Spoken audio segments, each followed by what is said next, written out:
ভালো লাগছে। আপনার অনুভূতিটা কি? অনুভূতি বোঝানোর জন্যই, যা না বললেই নয়। 20 বছর পরে সেই পুরনো ঐতিহ্য ধরে রেখেছে এখন এরা। এটাই আমার খুব ভালো লাগলো দেখে। জন্মান্তে যেন বহুদিন এমন থাকতে পারি, আবার আপনাদের মাঝে আসতে পারি, এটাই আমার শুভ কামনা করছি। ধন্যবাদ। আমার সেই কাঙ্ক্ষিত কণ্ঠশিল্পী, যার কথা বললেই নয়, যিনি আজ অনেক বড় একজন ভাইরাল, না আমার উচ্চারণ ভুল গেছে, সরি, ভাইরাল গায়ক আমার চোদ্দাই মামা মোহাম্মদ নকুল কুমার বিশ্বাস ওরূপে মকুল। তার আরেকটা নাম হচ্ছে ড্রাগন।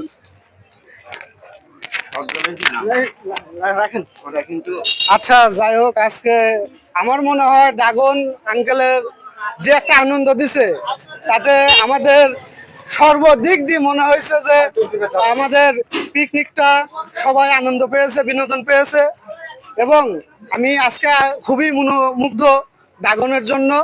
ড্রাগন আজকে আমাদের পিকনিক পার্টিটা মজায় মজায়, বিনোদনে বিনোদনে আরো আনন্দিত ও উত্তোলন করে ফেলেছে। ধন্যবাদ। আমরা চা খাওয়ার জন্য নেমেছি। এখন একটা চায়ের আড্ডা। অবশ্যই অবশ্যই, চা ছাড়া তো জমবে না। ক্যামেরা বাজার অনেক সুন্দর বাজার, যদিও অনেক বিল্ডিং নেই, কিন্তু বাজারে মানুষ জীবনটাকে উপভোগ করতে হবে, জীবনটাকে উপভোগ করতে হবে। কারণ আল্লাহ এই পৃথিবীটা কত সুন্দর করে, কত বৈচিত্র্যময় করে যে গঠন করছে, আর যদি না দেখি আমরা, তাহলে আমরা বুঝবো না যে আল্লাহর সৃষ্টি কতটা সুন্দর, কতটা অপরূপ। ধন্যবাদ। আমরা বলছি ধন্যবাদ।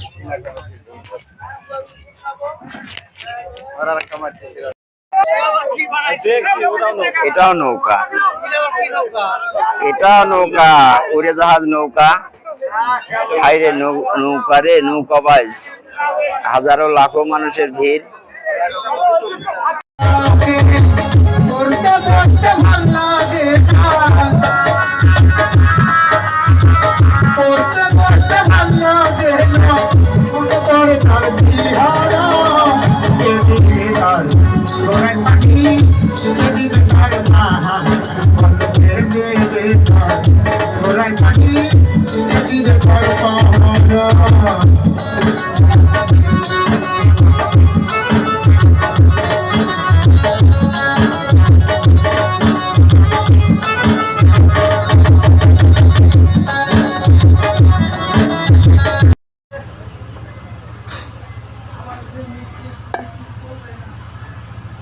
আল্লাহ আল্লাহ আল্লাহ, শুক্র, আলহামদুলিল্লাহ।